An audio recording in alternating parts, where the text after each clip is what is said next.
Young Frenchie, 808.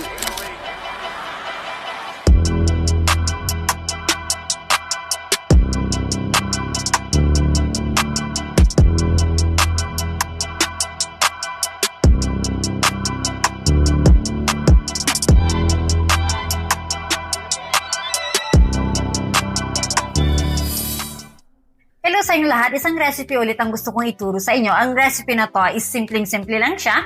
At syempre, konti lang yung mga ingredients na lagi kong sinasabi sa inyo na ang gusto kong mga itinuturo sa inyo yung mga niluluto natin is yung mura lang yung ingredients at konti lang yung mga ingredients.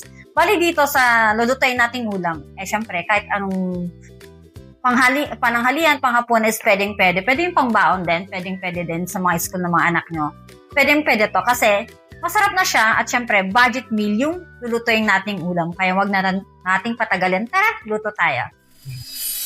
Bali dito sa recipe na to, ang nagagawin natin is kailangan natin ng chicken breast. Yan. Bali hinugasan ko na siya tapos yung tinanggal ko yung mga tawag dito. Yung mga taba-taba na nandito sa gilid. Yan, nilinis ko na siya. Bali ang gagawin natin is ikakat natin dito sa gitna. Bali, makikita nyo is ito yung mas mataba siya, yung mas mataas yung karne niya. Tapos ito is mas manipis siya. Ang gagawin natin is hiwain natin ganito. Yan. Hiwain natin sa gitna. Tapos ang gagawin natin, ihiwain natin ganito. At syempre, dapat yung kutsilyo natin is talagang hindi yung mapulpol. Kasi kailangan ito yung matalim na kutsilyo ang gagamitin natin. Bali, ang gagawin mo, ganito lang siya. Oh. Hiwain mo siyang ganyan. Manipis lang. Pero, hindi mo siya isasagad. Parang ganito lang, oh. Yan. Ganito lang siya. Tapos, kuha ka ulit. Hiwain mo siya ulit, ganyan. Oh, mga ganito siya, oh. Tapos, isagad mo na siya. Pero magiging itsura niya is dapat ganito.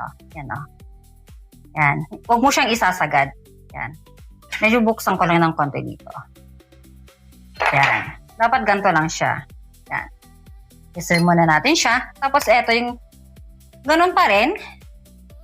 Huwain mo din siyang ganyan. Pero wag mong isasagad. Yan, oh.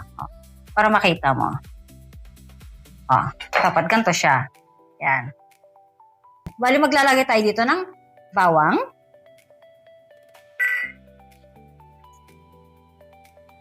Isang kutsarang asin. Isang kutsaritang paprika. Konting pamintang durog. Yan. Kung gusto nyo marami is kayo na lang bahala. Yan. Pag ganito, okay na yan. Tapos bali dito is maglalagay ako ng orange juice. Kung walang orange juice, pwede kayong gumamit ng lemon juice. Yan. Walang gagawin mo lang is mix mo lang.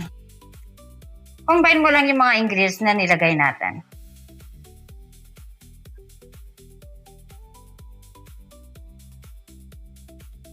Tapos, lalagay mo na yung mga chicken.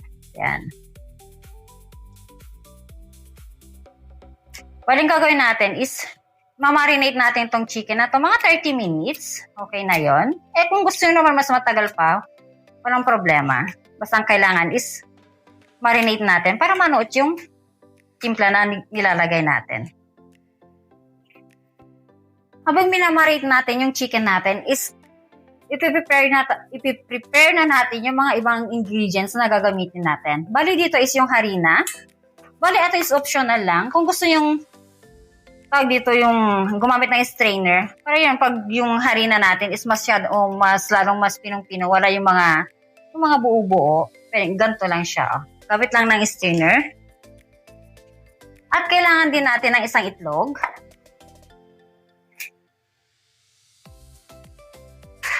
Yan, titimplahan mo ng konting asin.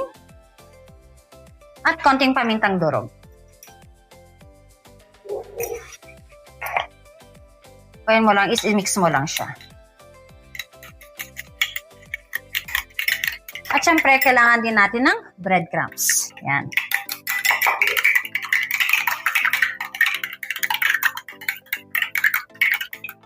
Yan, pag na-marinate na natin yung chicken, baling gagawin natin is kuha tayo ng isa. At syempre, para masarap siya, is lalagyan natin ng toppings. Maglalagay ako dito ng ham. At syempre nga pala, huwag hahayaan na lumagpas. Ganyan, no? Kasi pag sinara natin yung chicken, is hindi siya didikit. Kasi mamaya is isasara natin yung chicken. Kailangan dapat, saktong-sakto lang siya dito sa gitna. Yan. Ganon din yung cheese, huwag yung hayaan na lumagpas na ganyan, no? Kailangan sa gitna lang talaga siya. Yan, no? Mga ganito lang siya. Dapat sa gitna lang. Yan, no? Tapos ang gagawin mo is i-close mo siyang ganyan, no? Dapat dito sa gilid-gilid niya din, kailangan gantohin mo, para dumikit siya yung chicken natin. Yan, dapat ganito nakadikit siya. Para pag fry natin is hindi siya magbubukas. Yan. Yan, pag nagawa mo na tong proseso na to, baling gagawin natin is, syempre, check muna natin kung talagang sarado siya. Yan. Bali dito is yung sa harina natin. Lagyan natin dito sa harina natin. Pahiran natin.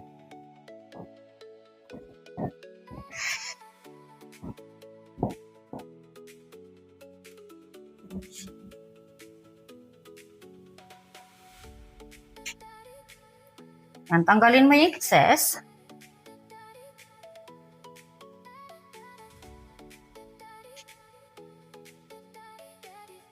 At dito sa egg natin. Yan.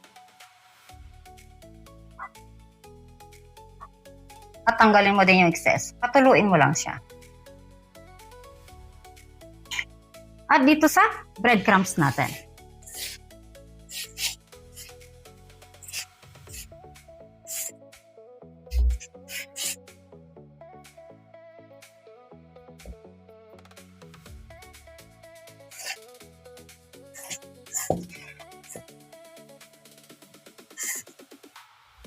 At bali dito is nagpapainit na tayo ng mantika. Yan. Gagawin natin is ipa-fry na natin siya. Yan. Ipa-fry mo lang siya hanggang sa mag-golden brown. At syempre yung mantika nga pala, wag yung sobrang init. Yung tamang init lang ng mantika para yung sa loob niya is ma-fry. Kasi pag sobrang init, di ba? Pag nilagay mo na siya, yung pag pinay mo na yung chicken, ang kalalabasan niya is masusunog yung sa pinakaibabaw niya. Tapos yung sa loob is hindi siya ma-fry. Yan, kung makikita na siyang ganyan, ganito na siya, Yan, pag ganyan na siya, syempre pwede mo na siyang tanggalin. Hanguin na natin siya. Yan. Dapat ganito yung pag-fry niya, golden brown.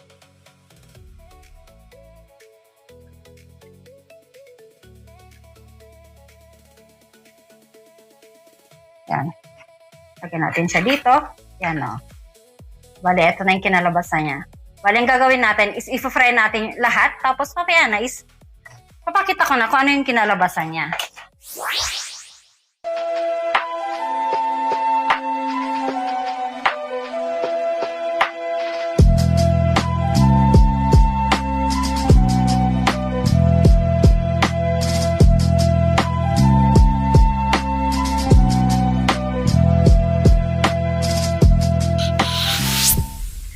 Na natin lahat ang chicken with ham and cheese natin. Kung makikita nyo, di ba? Ang ganda ng pagkakaluto natin.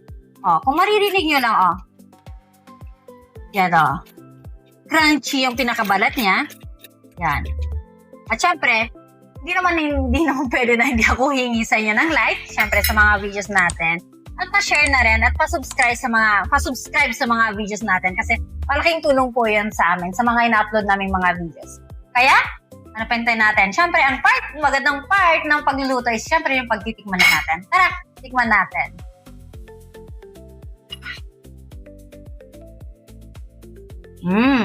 Tignan natin. Tignan natin dito sa pinakaloob niya.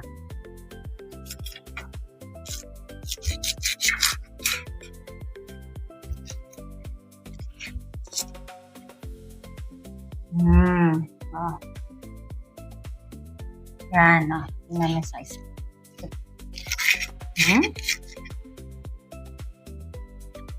Uy, yan na naman yung cheese talaga siya. Yan. Tara, tikman natin.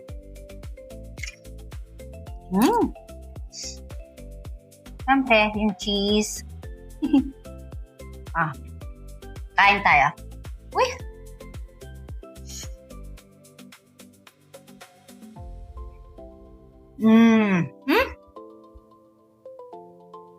Masarap.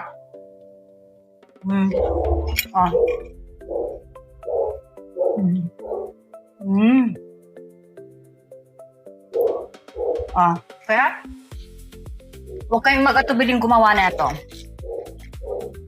Sigurado ako. Yan naman. Siguradong buong pamilya is magugustuhan to. Yan, may pangbaon na kayo naman sa mga anak nyo. May pangbaon na sila sa school. Sayang hindi ako nagluto ng kanin kasi kulang na lang kanin dito. Kaya, syempre, hanggang dito na lang. Ciao!